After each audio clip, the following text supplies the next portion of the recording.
నిజంగా ఊహించాలి మీరంతా ఎంతమంది వస్తారని. Thank you for coming. ఈ రోజున నిజం చెప్పాలంటే చాలా చాలా ఆనందంగా ఉంది.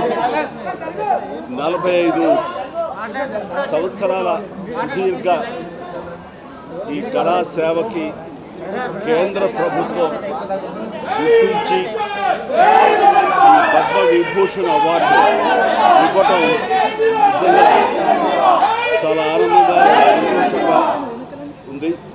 సో భారత ప్రభుత్వానికి దానికి వెనకుండి ఈ అవార్డు రావడానికి కారణభూతులైన ప్రతి ఒక్కరికి నా హృదయపూర్వక ధన్యవాదాలు తెలియజేస్తున్నాను. అండ్ ముఖ్యంగా ఈ అవార్డు రావటం వెనుకాల నా కృషి, నా కళాసేవ ఈ సమాజానికి ఎంతో కొంత ఇతోధికంగా నేను చేసినటువంటి సేవలు ఇవన్నీ పక్కన పెడితే నన్ను గుండెలో పెట్టుకుని ఆదరించి ప్రేమించినటువంటి నా అభిమానులు, అలాగే ప్రేక్షకులు, అలాగే నాకు ఎన్నో అవకాశాలు ఇచ్చి ఈ రోజున నన్ను నేను ఇలాగా తీర్చిదిద్దుకోవడానికి కారణభూతమైనటువంటి నా డైరెక్టర్స్కి, నా నిర్మాతలకి, నా ఇతర టెక్నీషియన్స్కి, ప్రతి ఒక్కరికి ఎవరైతే దోహదపడ్డారో ప్రతి ఒక్కరికి నేను ధన్యవాదాలు తెలియజేసుకుంటూ ఈ అవార్డ్ ఇదంతా వారి సహకారం నేను ఈ ఎత్తుకు ఎదగడానికి కారణమైనటువంటి వారందరిదీ. కాబట్టి ఈ సందర్భంగా మరొకసారి నా సంతోషాన్ని తెలియజేసుకుంటూ నేను ధన్యవాదాలు తెలియజేసుకుంటున్నాను. Thank you so much. ఏ టైంకి ఏం రావాలో అది వస్తుంది తప్ప అది రావాలని ఆశ పెడితే వచ్చేది కాదు. ఏమండి నిజంగా ఇది వారికి ఎంతైనా రావడం సముచితం, రావాలని నేను కూడా మనస్ఫూర్తిగా అభిలషిస్తున్నాను, రావాలని కోరుకుంటున్నాను.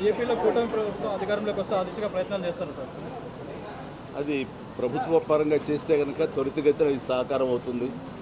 అండ్ డెఫినెట్గా ఎంతైనా సరే అటు ఎంజీఆర్ గారికి వచ్చినప్పుడు వీరికి రావటం కూడా అంతకంత సముచితం అండ్ అది ఆనందదాయకం.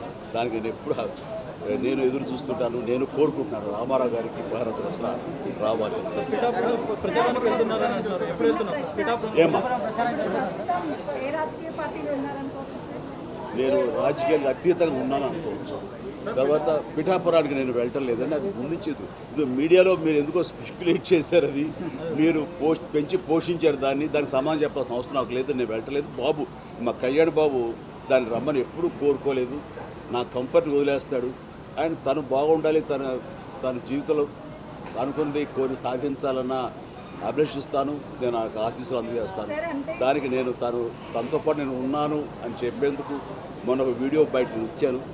అండ్ ఖచ్చితంగా మా తమ్ముడి యొక్క అభివృద్ధిని, మా తమ్ముడు రాజకీయంగా ఎదగటానికి ఎప్పుడు మా కుటుంబ సభ్యులు మేము మనస్ఫూర్తిగా మనసావాచ కోరుకుంటాం.